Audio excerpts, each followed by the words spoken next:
You've passed JLPT N2 or maybe even N1, but when your friends or bosses ask you a general question, you freeze. But guys, guess what? You're not alone.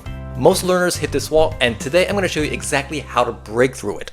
Hi, my name is Sean Naren, and I help professionals working in Japan finally speak real, confident business Japanese. I work in a Japanese company myself, and I was born and raised in Japan, so I know exactly what you're struggling with right now.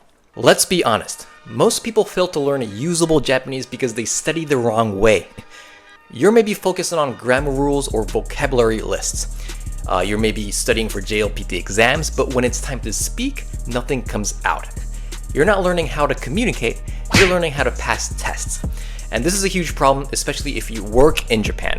If you're currently working in a Japanese company, this problem becomes real. Let's look at 4 main reasons why this may be hurting you at work. You hesitate in meetings. You don't know how to phrase things in emails. You're scared to answer the phone. Or lastly, even if you understand 80% of your coworkers, other people don't see that because you can't respond naturally. It's not that you're bad at Japanese, you just weren't shown how to use it in real business situations. Let's talk about the mindset shift that always works. I like to teach my clients to stop thinking like a student and start training like a professional. Number 1, you don't need to memorize more words. More vocabulary doesn't necessarily mean better Japanese. You also need to practice real situations. This is a huge mindset shift that you gotta make.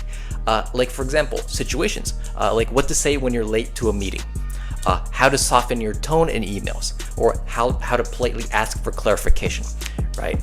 And finally, aside from your mindset, you also need feedback, not just input, real corrections on how to speak and write. And here's what actually works if you want to move past just knowing Japanese and actually using it. There are 3 steps, and let's talk about the first one.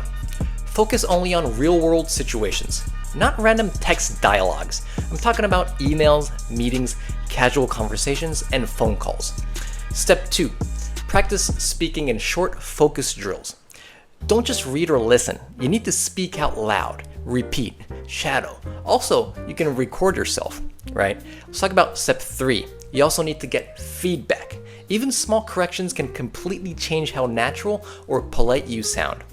If you don't get feedback, you just repeat the same awkward mistakes forever.